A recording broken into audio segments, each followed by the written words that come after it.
બનાસકાંઠા જિલ્લામાં કાંકરેજના કંભોઈ ઉદ્રા રોડ ઉપર ગાડીઓની લાગી લાંબી લાઈનો।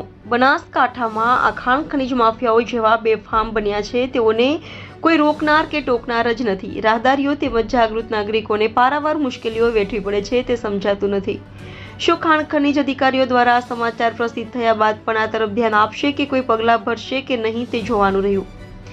બનાસકાંઠા જિલ્લાના કાંકરેજ તાલુકાની વાત હોય કે ગુજરાતના કોઈ પણ પંથકની ખાણ ખનીજ ચોરીનો નંબરી ધંધો દાયકાઓથી ભ્રષ્ટ અધિકારીઓ અને નઠારા નેતાઓના કારણે કાયમી ધમધમતો રહે છે। બનાસકાંઠાના ખેડૂતોની જીવાદોરી સમાન બનાસ નદી ખનન માફિયાઓનો અડ્ડો બની ગયો હોય તેવું આ ગાડીઓની લાંબી કતારોથી જોવા મળ્યું કે રોજ કેટલી ગાડીઓ નીકળતી હશે તે જાણવાનું રહ્યું। બનાસકાંઠા જિલ્લામાં તથા કાંકરેજમાં ખુલ્લેઆમ ગાડીઓ સાદી રેતી ભરાઈ રહી છે એવું પણ લોકમુખે ચર્ચા ચાલી રહી છે કે ખરાબો પણ ખોદી નાખવામાં આવ્યો છે। ખાણ ખનીજ અધિકારીઓ ઊંઘતા હોય તેવું જણાય છે। રોયલ્ટીની પણ ચોરી કરી સરકારી તિજોરીને પણ ચૂનો લગાવી રહ્યા છે।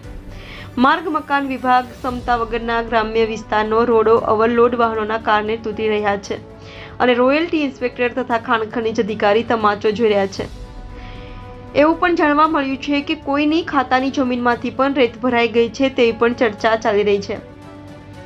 કોઈ સાહેબનું અને સ્થાનિક આગેવાનનું નામ પડે તો ગાડી પણ ના રોકાવે તેવું પણ લોકમુખે ચર્ચાઓ ચાલી રહી છે। આ કોઈ લીઝ પરવાનો આપવામાં આવ્યો છે કે નહીં તે પણ તપાસનો વિષય છે। બનાસકાંઠા જિલ્લામાં કાંકરેજ તાલુકાની બનાસ નદીના પટમાં કેટલાય મશીનો ચાલી રહ્યા છે। કોઈ પણ રોકટોક વગર રેતી ખનન કરતા અધિકૃત અને બિન અધિકૃત ખુલ્લેઆમ ગાડીઓ ભરાઈ રહી છે તો પણ ખાણ ખનીજ અધિકારીનું પેટનું પાણી પણ હાલતું નથી અને અત્રે રાત્રે ખુલ્લેઆમ બનાસ નદીમાં રેત ભરીને રોયલ્ટી વગર ડમ્પરો ચાલી રહ્યા છે। બનાસકાંઠા ખાણ ખનીજ અધિકારી અને પાટણ ખાણ ખનીજ અધિકારી આંખાડા કાન કરી રહ્યા હોય તેવું લાગી રહ્યું છે। ખુલ્લેઆમ મશીન દ્વારા બનાસ નદીમાં ગાડીઓ ભરાઈ રહી છે તો પણ અધિકારીઓને નજરમાં નથી આવતું।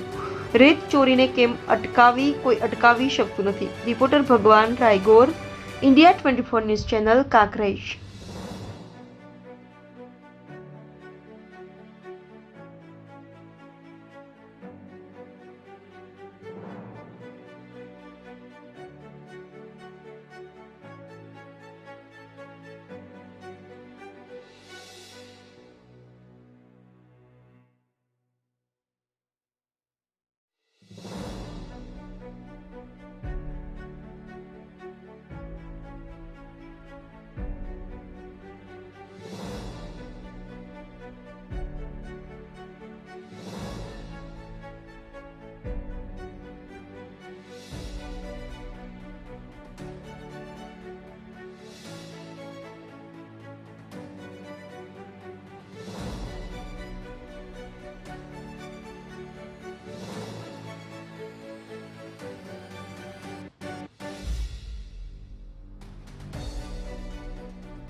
જનરેટર બાદ નેટ નાખતા નહીં એના માટે એક્સિડન્ટનો ભય થોડો રહે છે એટલે અમે ગાડી રોકાઈ હતી બધાને એક કરી અને નેટ નાખવા માટે જ અમે ગાડી રોકી હતી। શું નામ છે તમારું?